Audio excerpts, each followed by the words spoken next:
So, colleagues, well, you have heard the message made by the chairman of our meeting, the Minister of Foreign Affairs of Kyrgyzstan. Please, are there any questions? Sergey Lavrov, how do you assess the current events happening now in Armenia? Was this topic discussed today at the closed meeting? Do the CSTO members intend to react in any way if the situation in Armenia worsens?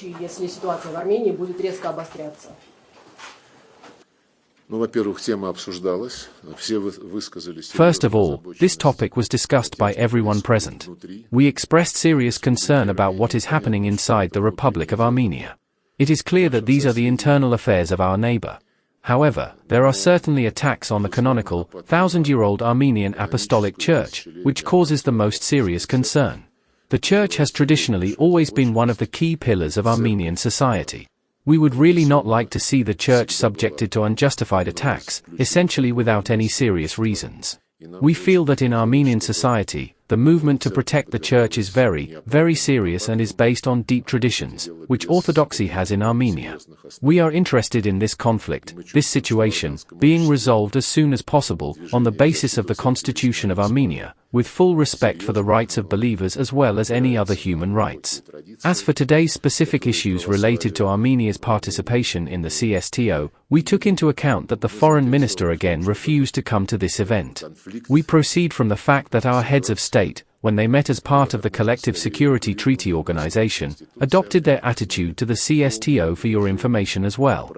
We still consider Armenia a full-fledged member state of this organization, but unconditionally, full membership implies participation and compliance with all obligations which follow from the constituent documents of the CSTO, including, by the way, the payment of contributions.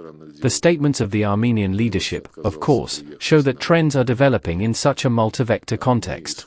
The Prime Minister of Armenia recently stated that soon you will have to choose between the Eurasian Economic Union and the European Union.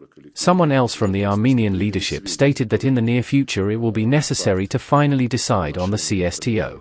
We do not put any pressure on the Armenian ruling circles. We will wait for clarity on all these questions. But we all understand that if Armenia turns away from its allies, from its closest partners and neighbors, it is unlikely to work for the benefit of the Armenian people. There was a lot of talk at the council meeting today about the situation in the Middle East. But nevertheless, in the West, it is traditionally still restless. Are you following the situation in Belgrade? And how would you evaluate the events that are happening there now? We are monitoring this situation. We are interested in these unrests being generally calmed, as I have said.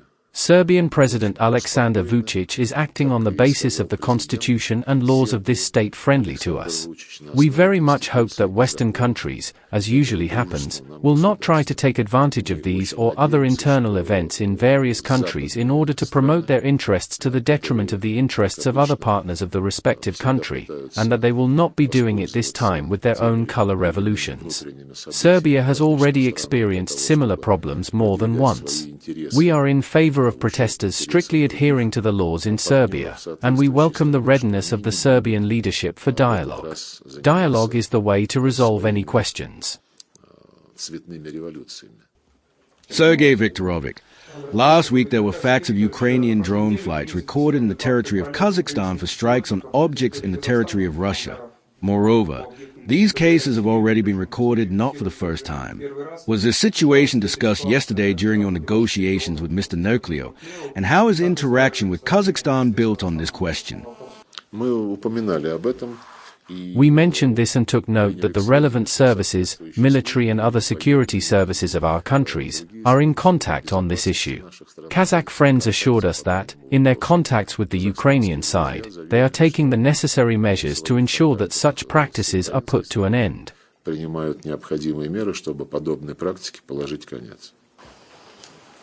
The other day, Sikorsky suddenly became concerned about the fate of Russia, saying that the increase in the Russian military budget will lead to collapse. And all this is against the background of the fact that just the other day, NATO has increased its military budget. How would you comment on a similar statement by Sikorsky?